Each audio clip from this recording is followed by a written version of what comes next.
Hello student, बाबा Indradev girls educational institute के online classes में आपका स्वागत है। आज पढ़ेंगे हम डीएलएड सेकेंड सेमेस्टर में प्रारंभिक शिक्षा के नवीन प्रयास। और देखिए, इसमें हमारा टॉपिक है ईस्ट इंडिया कंपनी के शैक्षिक प्रयास। तो आइए स्टार्ट करते हैं। देखिए, कंपनी ने 18वीं शताब्दी के अंत में शिक्षा में धार्मिक तटस्थता की नीति को अपनाया तथा हिंदू मुसलमानों को संतुष्ट करने के लिए तथा उनमें उच्च वर्ग के लोगों को शिक्षित करने के लिए तथा शासन के प्रति वफादार बनाने के लिए कई स्थानों पे विद्यालयों की स्थापना की, जिसमें पहला विद्यालय था कलकत्ता मदरसा। बंगाल के तत्कालीन गवर्नर वारेन हेस्टिंग्स ने सन 1781 में कलकत्ता मदरसा की स्थापना की। सन ध्यान रखिएगा, एग्जाम में पूछा जाता है। 1781 में वारेन हेस्टिंग्स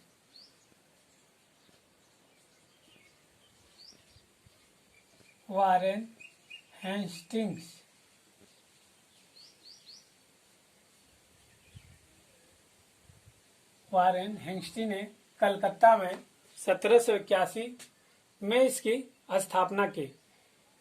क्वेश्चन पूछता है, कलकत्ता मदरसा स्थापित करने का मुख्य उद्देश्य क्या था? देखिए, कलकत्ता मदरसा स्थापित करने का मुख्य उद्देश्य मुसलमान वर्ग के लोगों को शिक्षित करना, ताकि उसमें से सबसे अधिक योग्य व्यक्ति हम लोग का सलाहकार बन सके। अर्थात ईस्ट इंडिया कंपनी के लिए जो मुसलमान वर्ग में अगर व्यक्ति शिक्षा ग्रहण कर लेगा तो सबसे योग्य व्यक्ति सलाहकार बनेगा। मुख्य उद्देश्य शिक्षा देने का यही था। कलकत्ता मदरसा स्थापित करने का मुख्य उद्देश्य यही था कि उपयुक्त मुसलमान शिक्षा ग्रहण करके हमारा सलाहकार बनेगा।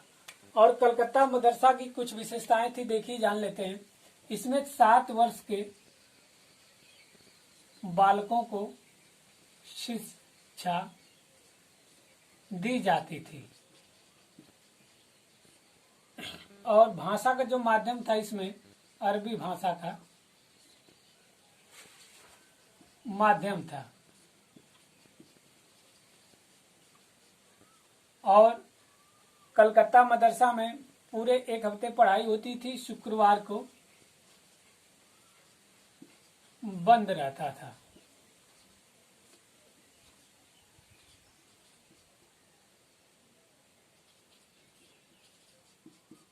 तीन बातें थी कलकत्ता मदरसा में। उसके बाद बनारस में संस्कृत कॉलेज की स्थापना हुई। देखिए, जिस प्रकार मुस्लिम वर्ग को शिक्षित करके उपयुक्त सलाहकार की आवश्यकता थी, ठीक उसी प्रकार यहाँ पर हिंदू वर्ग को शिक्षित करके एक उपयुक्त और अच्छे हिंदू सलाहकार की जरूरत थी। क्योंकि ईस्ट इंडिया कंपनी जब आई थी व्यापार करने तो जानती थी कि यहाँ पे सबसे बड़ा वर्ग हिंदू है, उसके बाद सबसे बड़ा वर्ग मुस्लिम है। तो सबसे पहले उनकी ये नीति बनी कि दोनों वर्गों को शिक्षित करके अच्छे से अच्छे पहले सलाहकार नियुक्त किया जाए, तब यहाँ पर अपने व्यापार स्तर को बढ़ाया जाए। तो संस्कृत विद्यालय की स्थापना, संस्कृत कॉलेज की स्थापना बनारस में 1791 में, यानी 10 साल बाद 1791 में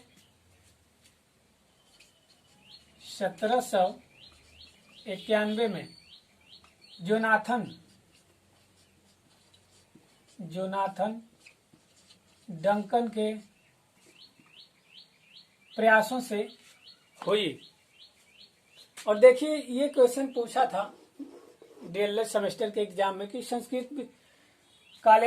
बनारस संस्कृत कॉलेज की स्थापना कब हुई थी और किसके द्वारा हुई थी? तो 1791 में जोनाथन डंकन के द्वारा हुई थी। सबसे पहले ध्यान रखिएगा, कलकत्ता मदरसा की स्थापना हुई 1781 में। उसके बाद 10 साल बाद 91 में बनारस संस्कृत कॉलेज की स्थापना हुई।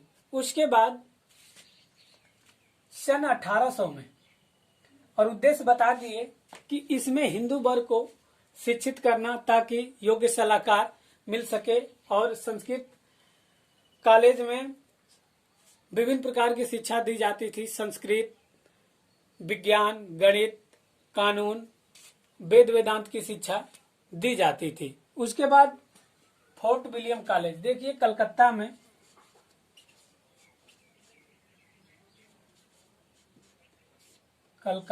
सन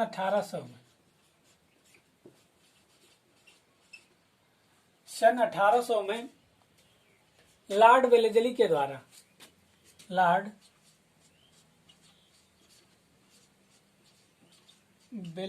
द्वारा फोर्ट विलियम कॉलेज की स्थापना हुई।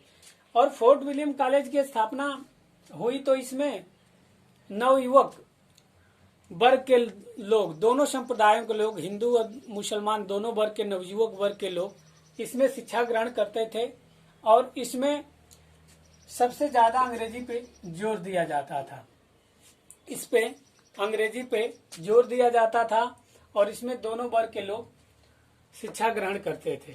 उसके बाद चौथा विद्यालय था पूना संस्कृत कॉलेज। तो इसकी स्थापना सन 1821 में देखिए पूना में पेशवा एक स्थान था और वहां पे दक्षिण क्षेत्र में कुछ ब्राह्मण रहते थे। उन ब्राह्मणों को खुश करने के लिए सन 1821 में रेजिमेंट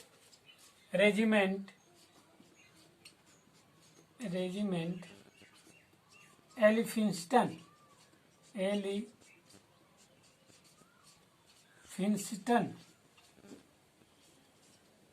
की सहायता से पूना संस्कृत कॉलेज स्थापित किया गया और इसमें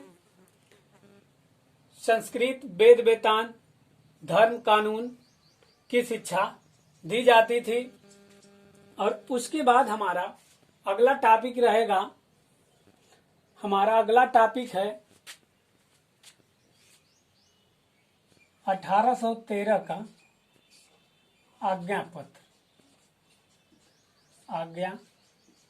पत्र। कल का हमारा टॉपिक रहेगा 1813 का आज्ञा पत्र। चार्टर्ड एक्ट 1813 भी कहा जाता है। तो आज के क्लास में इतना ही। धन्यवाद।